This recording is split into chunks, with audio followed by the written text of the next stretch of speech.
SC వర్గీకరణపై supreme court కీలక తీర్పు వెలువరించిందని చెప్పారు MRPS chief Mandakrishna Madiga.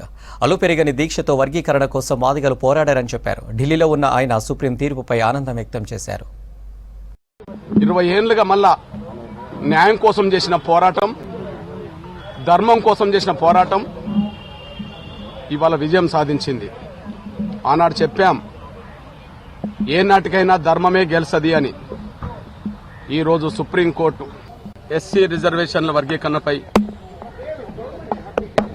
Supreme court chief justice గారి ఆధ్వర్యంలో 7 జడ్జిలతో కూడిన రాజ్యాంగ ధర్మాసనం, 6 జడ్జిలతో కూడిన రాజ్యాంగ ధర్మాసనం మెజార్టీ తీర్పు ప్రకారంగా 6 వర్గీకరణ చేసుకునే అధికారం రాష్ట్రాలకు ఉన్నదని చెప్పి స్పష్టం చేయడంతో ధర్మమే గెలిచింది.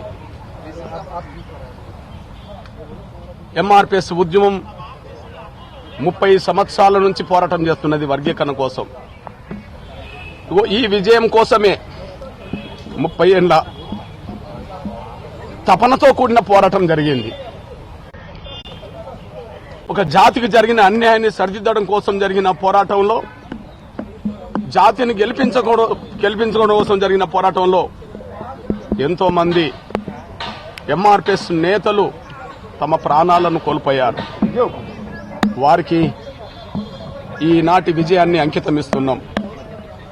30 ఏళ్లుగా అలుపెరగని పోరాటం చేస్తూ వచ్చిన, కష్టాలు వచ్చినా, బాధలు వచ్చినా, దెబ్బలు తగిలినా, జైలు పాలైనా, నిందలు పడ్డా, ఎన్ని రకాలుగా అవాంతరాలు అడ్డంకులు ఎదురైనా మొక్కవోని దీక్షతో, అకటింత పట్టుదలతో 30 ఏళ్లుగా ఉద్యమాన్ని ముందుకు నడిపించిన ఎంఆర్పీఎస్ మాదిగ బిడ్డలందరికీ ఈ విజయాన్ని అంకితమిస్తున్నాం.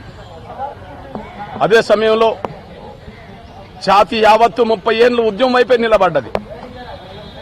ఎన్నో కుట్రలు, ఉద్యమాన్ని దెబ్బతీసే కుట్రలు జరిగినాయి. ఎంతో మంది స్వార్థపరులు వెన్నుపోట్లు పొడల్చే ప్రయత్నం చేశారు. స్వార్థపరులైన పలుకుబడి వాళ్లు అడ్డంకులు కల్పించే ప్రయత్నం చేశారు. అయినప్పటికీ సహనం కోల్పోకుండా, పట్టుదల వదలకుండా ఈ పోరాటాన్ని ముందుకు నడిపించాం. ఈ పోరాటం ఇవాళ విజయం సాధించిందంటే సమాజం యావత్తు, అన్ని వర్గాలకు సంబంధించిన సమాజం యావత్తు మాదిగ దండోరకు అండగా నిలబడింది.